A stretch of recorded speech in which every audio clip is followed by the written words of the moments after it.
Hello, citizens of the world. We are anonymous.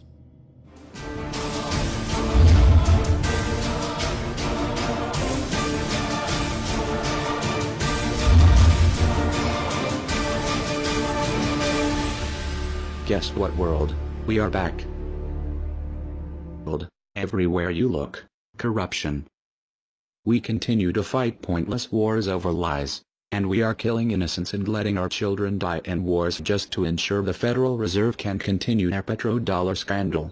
We are sitting idly by while these crooks continue to loan fake money out to us at interest, stealing our homes, and enslaving our children. Let me make this extremely clear to all of you listening. Many corporations, especially the Federal Reserve, used the government to steal $17 trillion from your children. Your children did not have that money. They are now debt slaves. These people have stolen money from your children that are not even born yet, and sold their freedoms. They have enslaved you and many around the world. Wake up, world. And they did all of this by counterfeiting money and loaning it out at an interest. They have stolen hundreds of trillions from people around the world. Have you heard about Microsoft's Xbox manufacturers in China? They had to install suicide nets outside their buildings to ensure their employees don't jump out of the window to commit suicide. These are the conditions your children in the US will be working under when the debt is soon owed, and it will be owed. It is not a matter of if it will be owed, but it is just a matter of when. And it will happen as soon as the United States economy collapses, which will happen very, very soon. And if you think because you do not live in the United States this does not affect you, you are wrong. And you are next. The only way we can stop this is if we all unite together and fight it. People of the US are waking up to the Federal Reserve scandal, and the powers that be are currently afraid of retaliation. And that is precisely why they trying everything they can to disarm us. You know how the media has been saying gun violence has been out of control and at an all-time high. They are not simply twisting the truth here or exaggerating. They are absolutely bold-faced presenting lies to you. First off, realize, gun violence in the United States has always been shockingly low. And gun violence has dropped by 49% in the last 11 years. The already absurdly low gun violence in America has literally dropped in half. In half. The fact they are saying that it is at an all-time high perfect demonstrates how biased the government and the media is. If this doesn't prove to you that they have an agenda, then nothing will. Do you remember how the media keeps repeating that there has been 74 school shootings since Sandy Hook? Those 74 shootings were not even mass shootings like they claim. Most were suicides and none of them even took place at a school. Not a single one. They are presenting lies to you, America. When will you wake up? At some point you have to ask yourself, why would the government fake 74 mass school shootings involving children? If they get our guns, we will lose the fight against them. And they will take away absolutely all of your freedoms and you and your children will be forever slaves. And don't forget they purposefully put you and your children into that debt. And because the Federal Reserve is present in all countries, the other countries of the world are next soon after. This plan is called the New World Order. It is the same New World Order the Vice President of the United States called for on national TV a month ago. He said we need to strive for and complete the New World Order. This is also the same New World Order President George Bush and President Kennedy said is our country's lifetime goal. And the same New World Order George Bush said on national TV said will happen no matter what we do, and we cannot prevent it. This has all been a long-time plan. The Federal Reserve and their partners want complete control of humanity. We cannot let this happen. They want to rule over us, like kings and queens. And humanity will be forever lost to enslavement by a bunch of tyrants who have publicly admitted they want to kill off the majority of the population so the masses are easier to control. They are going to wipe your bloodline completely off of the earth. He'll tell you the order of things to happen. The enslavement will follow immediately after guns are taken away and you cannot fight back. If they cannot get the guns before the economic collapse, then they will wait until the economy collapses. When the economy collapses, people will be starving. There will be looters and shootings. The government will insist on taking guns away to help, and as soon as the guns are taken away, then we will fall into a complete dictatorship. Do not fall for it. Remember, They are the ones who caused the economic collapse to begin with. This is the same tactic used on Germans and it worked. So expect it. As soon as the economy collapsed and the masses were starving, the German government asked the people to give up their rights and they listened. And then eventually the government was throwing the naked masses into giant burning hot ovens for mass execution. Do not give up your rights. Do not give up your guns. Fight back, as they were the ones who caused the problem. Just so you know, the people who are behind this Federal Reserve scam and New World Order are the same ones who funded Hitler's campaign. Make no mistake, these people are as brutal as Hitler himself, even more brutal. In fact, now we are going to show you some. Assuming America grows some balls and we win, we will need an overall plan. We have come up with a perfect plan. This plan offers extraordinary possibilities. It will make for the most beautiful and free world you can ever imagine. If we are successful, we can leave a much better for our children. A beautiful world. Watch every minute of the rest of the video. Do not skip a single bit of it, as it is all important. If this one video gets out to and can change the world, this is your opportunity to make a difference. Please share this video. What you want with it, get paid for the views. We don't care. Just get the message out there for the world to see. Now sit back and relax, enjoy the movie.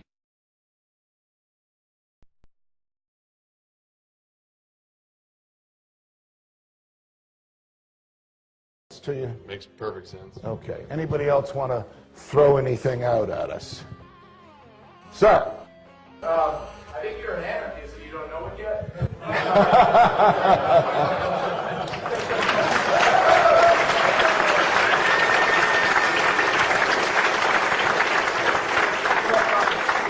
Do you hear me denying anything?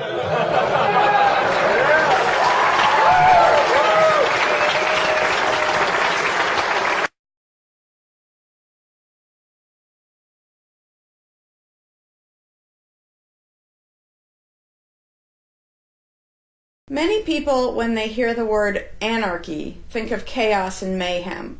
So they assume that an anarchist must be in favor of disorder and violence.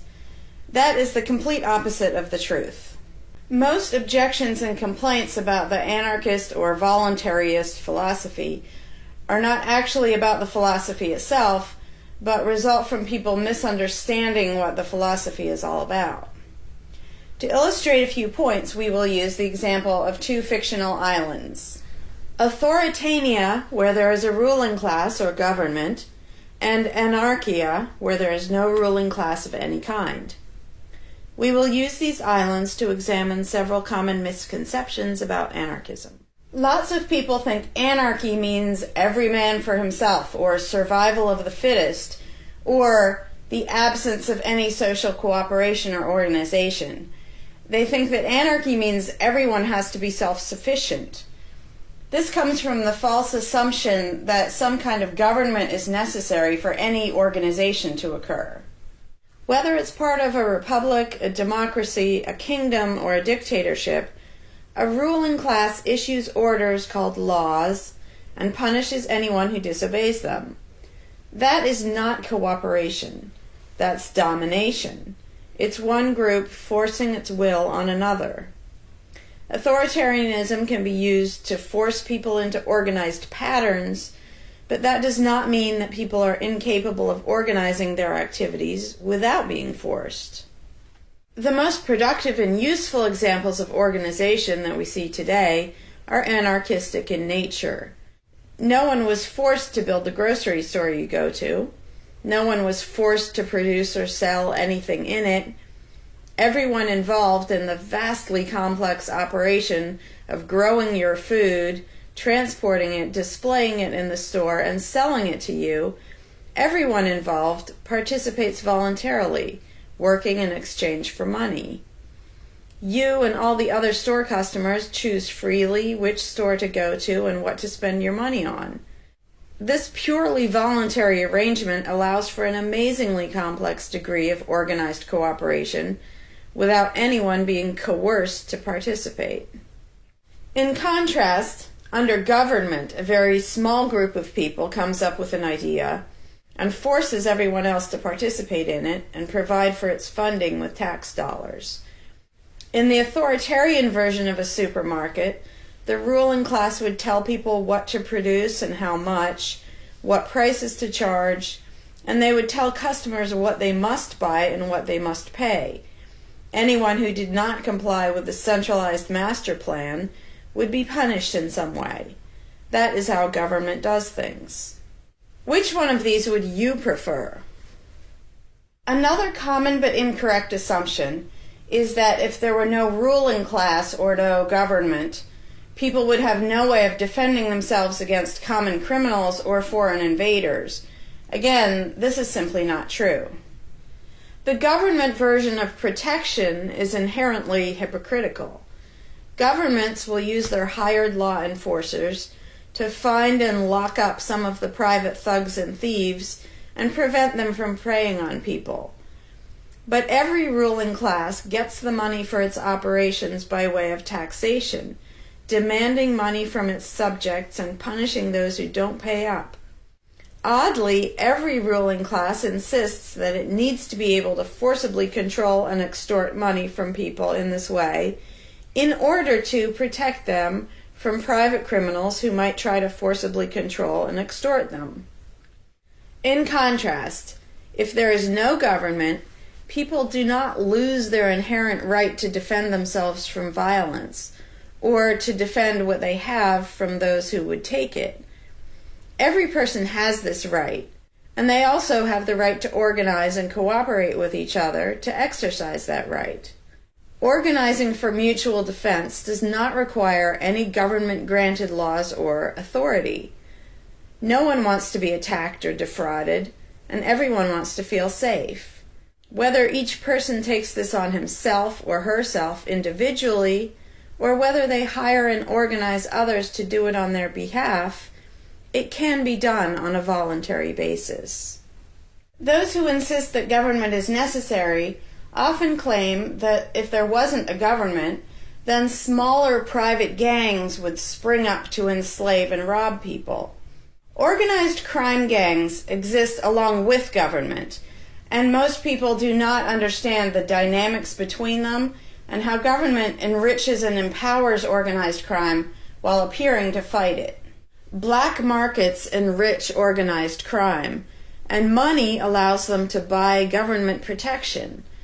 There's no reason to think they would do as well in an environment of freedom, where they would have fewer ways to make money and would be up against both individual and organized armed citizens. A criminal gang that's recognized as such has far less power than a gang whose aggression is perceived to be legitimate and proper. And that's the gang we call government. When thuggery is called law enforcement, and thievery is called taxation, and self-defense is called crime and terrorism, then even the widespread ownership of firearms can't do much to stop the aggression. Imagine a private gang trying to do the things that government does without the aura of authority, and imagine how a well-armed population would respond to this. The gang would fail quickly and dramatically. Another concern that people have when they first consider the idea of a stateless society is that some people are truly malicious, destructive, and sociopathic. The concern is that these people would be free to do anything they wanted and no one would stop them. But this concern is again based on a basic misunderstanding of human nature. Wherever we have a government ruling class, we still have freelance thieves and thugs who are not deterred by the laws of the politicians. In some instances, they're stopped by force by the police, or they decide not to commit a crime for fear of what the police might do to them. What makes this deterrence work is not the legislation or the official badges, but the simple threat of harm to the sociopath. It really makes no difference whether the threat comes from the police, or another citizen, or even another criminal. A sociopath doesn't care about laws or social rules. He cares about avoiding pain and hardship for himself. This is still true when a government ruling class is not involved at all.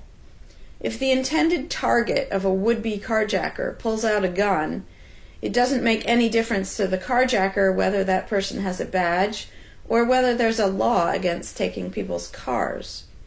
Discouraging nasty people from hurting others does not require special authority, only the ability to use defensive force. Ironically, though people hope that government will protect them, having a government, a gang which is believed to have the right to tax and control people, just creates one gang so big and powerful that normal people can't resist it. In short, to create a huge gang and then give it societal permission to control and extort people with the hope that this gang will prevent theft and thuggery is simply a self-contradictory idea, but that's what government always is. Some people might assume that if people organize for mutual protection and defense, then that's what government is. But there's an essential difference. People coming together to do something that everyone has the right to do, such as defend yourself, doesn't require any special authority. It's not government unless one group of people claims the right to do things which others do not have the right to do, such as taxing and controlling innocent people. Organized defense can be very effective without supposing the special right to rule over others. In other words, without being government. In contrast, governments rob the people they rule of far more wealth than private crooks could ever manage, making the idea of a protector government ridiculous. Another common objection to the idea of a stateless society is the notion that, if not for a group of lawmakers telling the rest of us how to behave, we would all behave like stupid, irresponsible, violent animals. This claim implies one of two things. Either we normal people have no idea what is right and wrong unless and until politicians tell us, or the only reason we want to do the right thing and coexist peacefully is because politicians told us to. A quick examination of your own motivations will show you that neither of those things is actually true. It's particularly odd to make this argument in a society where politicians are voted into power. If the people themselves have no moral code and no conscience, and are just stupid, violent animals, why does almost everyone want government to keep the peace and protect the innocent? Would a population of vicious, heartless, evil people try to elect good people to keep the evil people in line? Obviously not. The goodness and the desire for order and peace comes from us, not from the lawmakers we vote into office. The same holds true of everything that government does. If people are so short-sighted and selfish that they can't be trusted to voluntarily organize and raise money for whatever they deem important, then how can those same people be trusted to decide who should be in power? The implication is that the average person can't be trusted to run his own life, but can be trusted to choose someone to run other people's lives. Government is really not a civilizing influence. It's actually an uncivilizing influence. People who would never personally rob their neighbors constantly use the government to do it for them by way of taxation. People who would never dream of trying to control minute details of their neighbors' lives think it's just fine to vote for politicians to do it instead. Government gives everyone the opportunity and encouragement to rob and control other people without risk. So government, rather than serving as a check against the imperfections of our nature, instead drastically amplifies our greed, irresponsibility, and malice towards other human beings by giving us a legally acceptable and risk-free way to interfere with the lives and choices of our fellow men and women. Government brings out the criminal and busybody in everyone. In contrast, in the absence of a ruling class, people would lose their ability to ask lawmakers to interfere with their neighbors' lives. And we would not have law enforcers who could avoid responsibility for evil deeds by claiming that they were just following orders. Throughout history, far more theft, assault, oppression, and even murder has been committed by those acting on behalf of a supposed authority than by anybody else. Even basically good people, when they believe in government, will condone things or do things which they know would be wrong if they did them on their own. Most people know that theft and assault are bad, but they imagine that controlling their neighbors and forcing them to spend their money on things they don't want is perfectly moral and legitimate when it's done by way of the political process. Wrong becomes right when it's called taxation, legislation, regulation, and war. Anarchists know better. They know that human society will never be perfect, but it would be a whole lot better if evil deeds were committed only by genuinely nasty, sociopathic people, rather than being committed wholesale by basically good people who think that violent aggression is okay when it's called law enforcement. The fundamental principle of voluntarism is very simple. It's wrong to initiate violence against any other person, regardless of badges, laws, or alleged authority. The only time the use of force is justified is to defend against aggression. Almost everyone understands this on a personal level, but they've been taught that this basic rule of social living does not apply in the game of politics and government. Most people already know how to get along with others, and most people want a peaceful and just society. Our morality doesn't come from politicians making laws. Our ability to organize and cooperate doesn't come from the ruling class. When people escape the belief in government, they don't suddenly turn into violent animals. Our inherent right to defend ourselves and our ability to defend ourselves is not served by government. In fact, it's threatened by government more than by anything else. Ruling classes do not produce peaceful coexistence, but rather perpetual conflict and violence. Our belief in government authority takes our compassion, virtue, and good intentions and turns them into power for people who crave power and riches. Of course, the people who benefit most from the political racket will put a good spin on the system and do their best to convince people that it's a social necessity. But ask yourself this: have the thousands of laws, regulations, and taxes imposed on you by politicians made you a better person? Have they made you more productive or more caring? Is the world better off with the politicians taking your money and telling you how to live your life? Or do you think it might have been better off if you'd been allowed to spend your own money and make your own decisions? Is society really best served by a small class of people forcefully imposing a centralized master plan on everyone else? Can the orders and threats of a ruling class make the world what it should be? Or would society be better served by human freedom and respect for individual rights, by voluntary cooperation and peaceful organization? If this second option sounds better to you, maybe you should learn more about anarchism. Some people dismiss anarchism as a utopian idea that would only work if everyone were generous and compassionate. Obviously, everyone is not generous and compassionate all the time. But these people need to look at the other side of the coin. If people are too stupid, greedy, and malicious to be free, aren't they too stupid, greedy, and malicious to be trusted with power over others? Whether people are inherently good, bad, or some of each, giving a person power over others is not going to make that person better. In fact, power has historically been known to corrupt people and make them worse, whereas the discipline imposed by the equal freedom of everyone else brings out the best in human nature. Most people today think that we need some form of government because they mistakenly believe that obedience to authority makes us all more civilized, moral, and peaceful. In reality, it has always done exactly the opposite.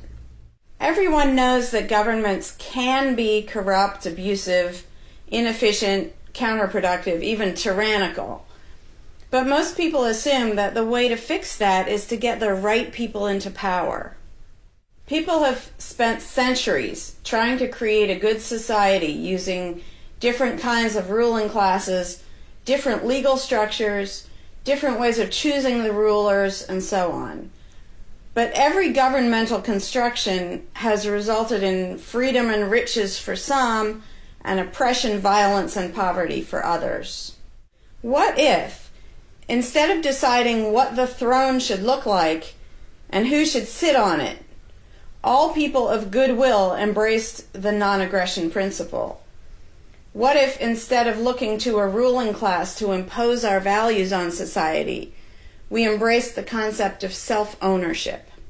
These principles are simple and easy, to the point of being self-evident, but they're diametrically opposed to the authoritarian principles that most of us have been indoctrinated.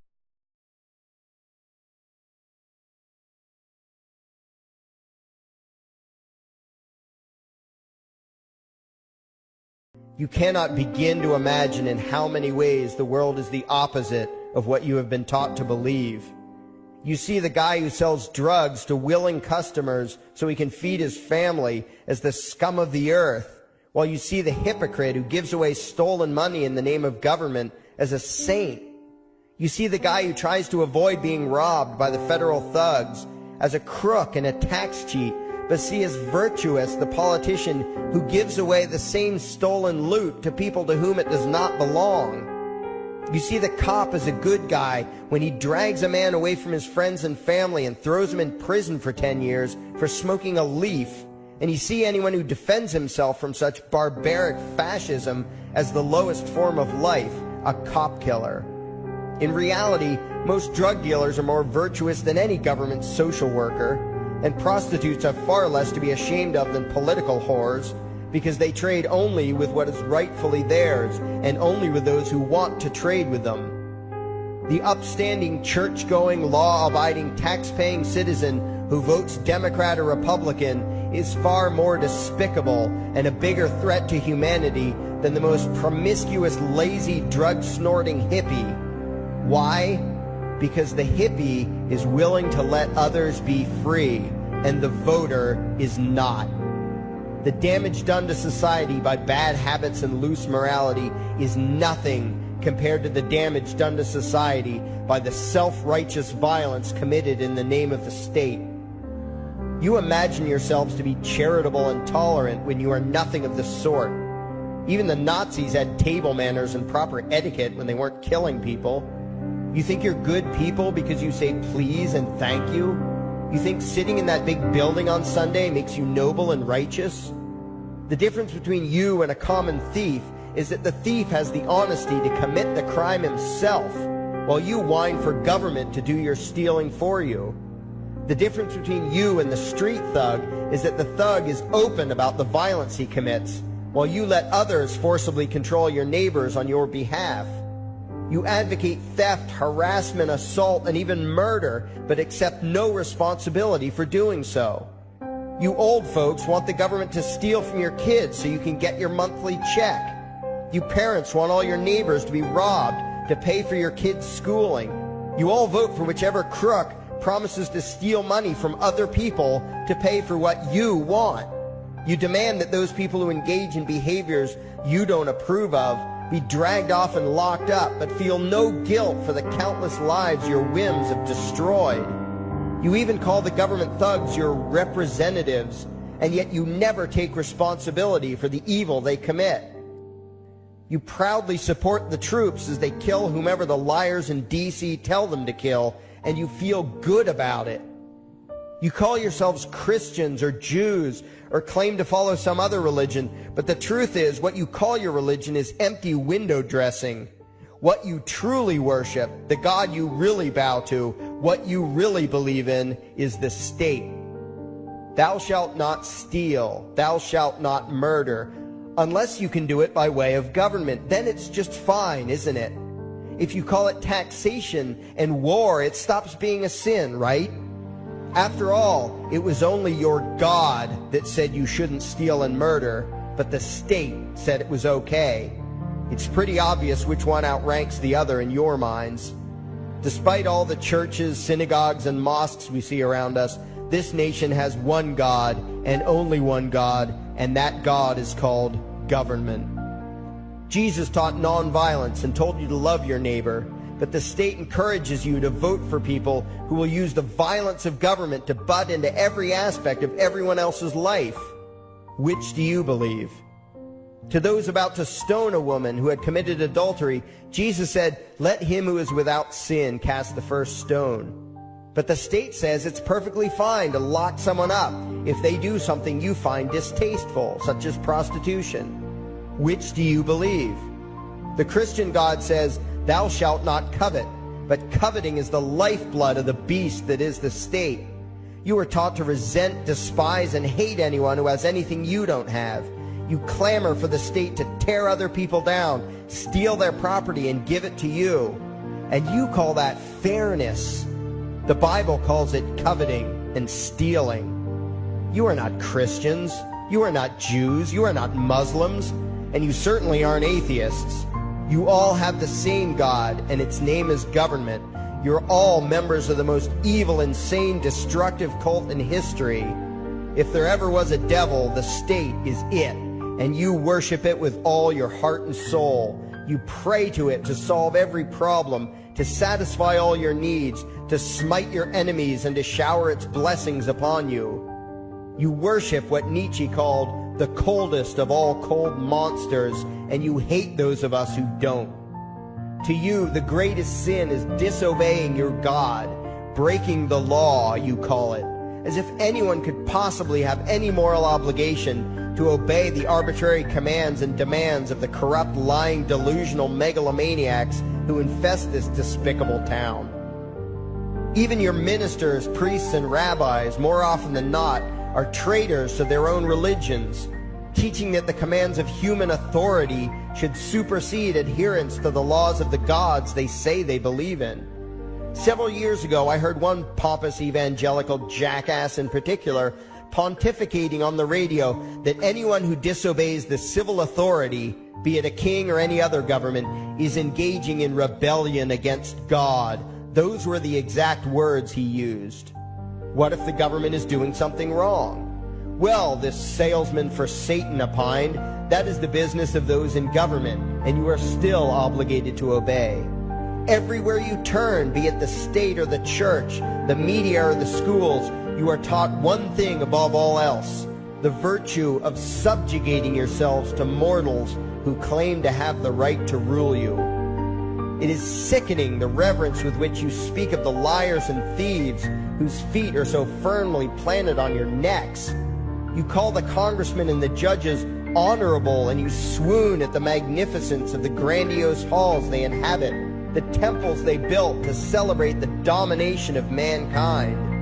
You feel pride at being able to say you once shook a senator's hand or saw the president in person. Ah, yes, the grand deity himself, His Royal Highness, the President of the United States of America. You speak the title as if you're referring to God Almighty. The vocabulary has changed a bit, but your mindset is no different from that of the groveling peasants of old who bowed low, faces in the dirt, with a feeling of unworthiness and humility when in the presence of whatever narcissist had declared himself to be their rightful lord and master. The truth of the matter, back then and today, is that these parasites who call themselves leaders are not superior beings. They are not great men and women. They are not honorable. They're not even average. The people who earn an honest living, from sophisticated millionaire entrepreneurs to illiterate day laborers doing the most menial tasks you can imagine, those people deserve your respect. Those people you should treat with courtesy and civility. But the frauds who claim the right to rule you and demand your subservience and obedience, they deserve only your scorn and contempt. Those who seek so-called high office are the lowest of the low. They may dress better, have larger vocabularies, and do a better job of planning out and executing their schemes, but they are no better than pickpockets, muggers, and carjackers.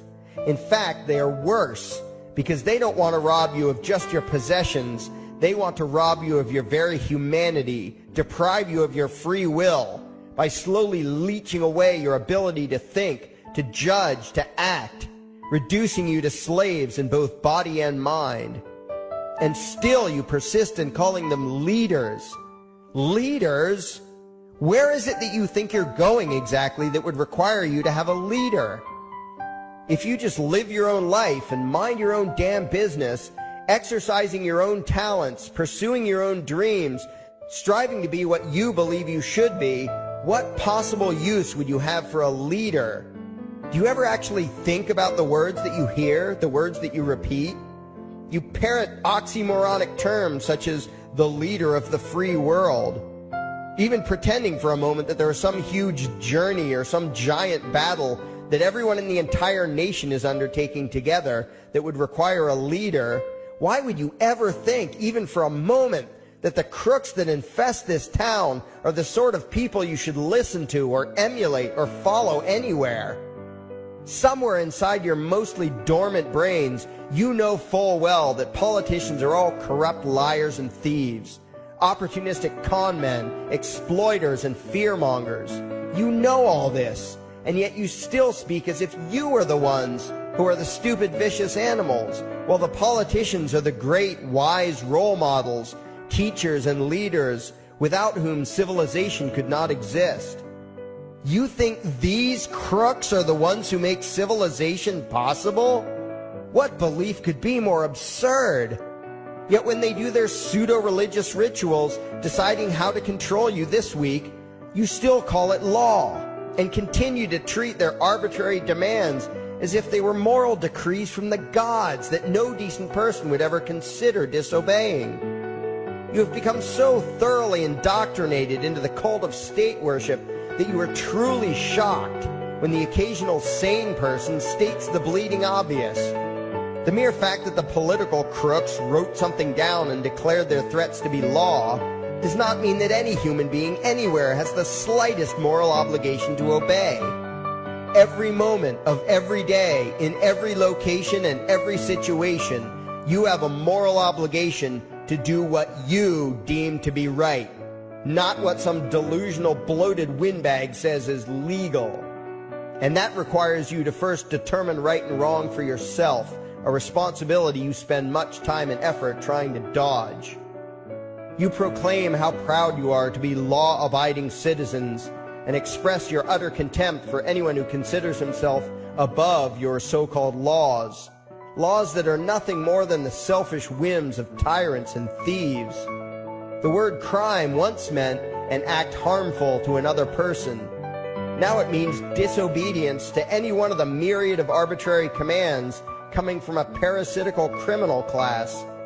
To you, the term crime is nearly synonymous with the word sin, implying that the ones whose commands are being disobeyed must be something akin to gods, when in truth they are more akin to leeches. The very phrase, taking the law into your own hands, perfectly expresses what a sacrilege it is in your eyes for a mere human being to take upon himself the responsibility to judge right from wrong and to act accordingly, instead of doing what you do, unthinkingly obeying whatever capricious commands this cesspool of maggots spews forth. You glorify this criminal class as lawmakers and believe that no one is lower than a lawbreaker, someone who would dare disobey the politicians. Likewise, you speak with pious reverence of law enforcers, those who forcibly impose the politicians' every whim upon the rest of us. When the state uses violence, you imagine it to be inherently righteous and just, and if anyone resists, they are, in your eyes, contemptible lowlifes, lawless terrorist criminals. Like the lawless terrorist criminals who helped slaves escape the plantations. Like the lawless terrorist criminals who helped Jews escape the killing machine of the Third Reich. Like the lawless terrorist criminals who were crushed to death under the tanks of the Red Chinese government in Tiananmen Square. Like all the lawless terrorist criminals in history who had the courage to disobey the never-ending stream of tyrants and oppressors who have called their violence authority and law. And that includes the lawless terrorist criminals who founded this country. Everything you think you know is upside down, backwards, and inside out. But what has to take the cake, the height of your insanity, is the fact that you view as violent terrorists the only people on the planet who oppose the initiation of violence against their fellow men. Anarchists, voluntarists, and libertarians. We use violence only to defend ourselves against someone who initiates violence against us. We use it for nothing else. Meanwhile, your belief system is completely schizophrenic and self-contradictory. On the one hand, you teach the young slaves that violence is never the answer. Yet out of the other side of your mouths, you advocate that everyone and everything, everywhere and at all times be controlled, monitored, taxed, and regulated through the force of government. In short, you are teaching your children that the masters may use violence whenever they please, but the slave should never resist. You indoctrinate your children into a life of unthinking, helpless subservience. You are putting the chains around their little necks and fastening the locks tight. And worst of all, you feel good about it. Out of one side of your mouths, you condemn the evils of fascism and socialism and lament the injustices of the regimes of Hitler, Stalin, and Mao. While out of the other side of your mouths, you preach exactly what they did.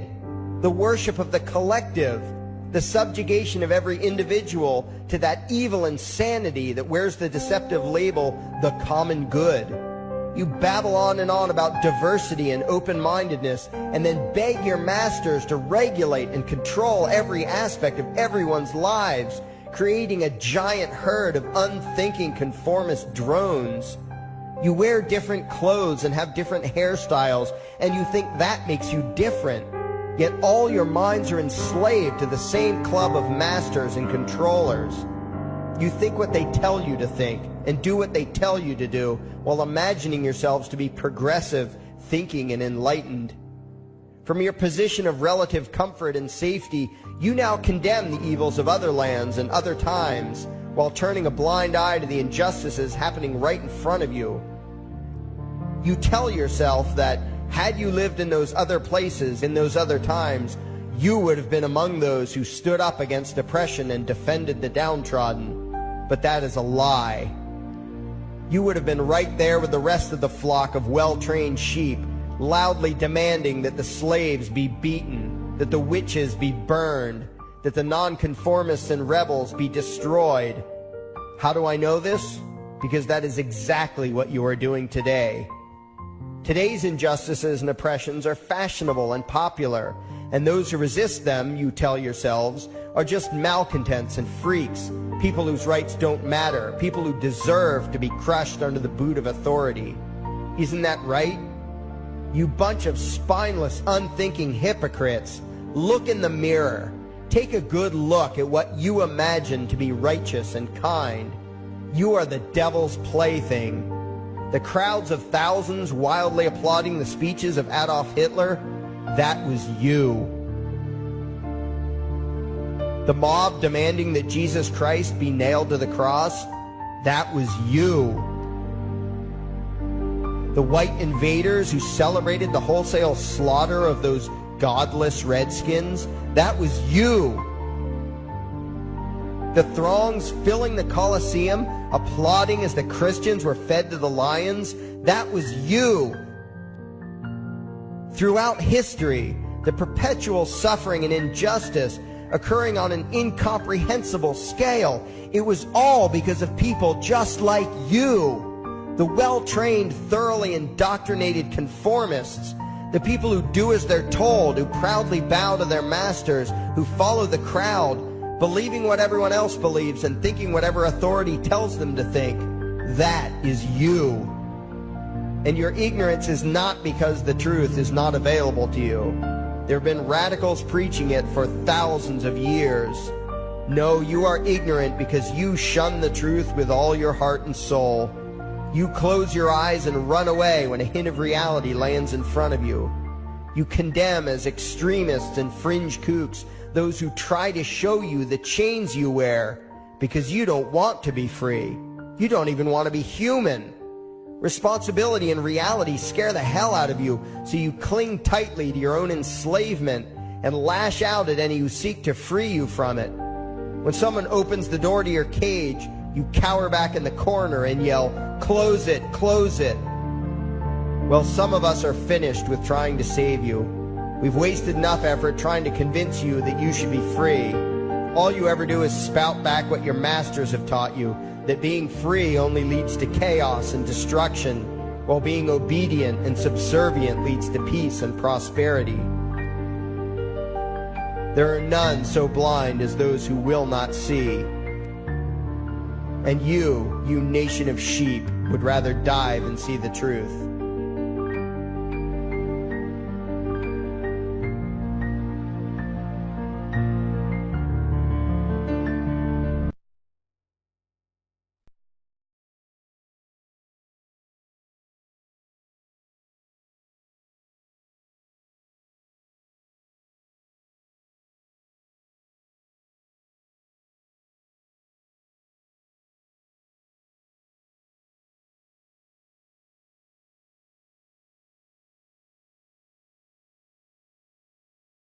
If this one video gets out to and can change the world, this is your opportunity to make a difference. Please share this video. What you want with it, get paid for the views. We don't care. Just get the message out there for the world to see.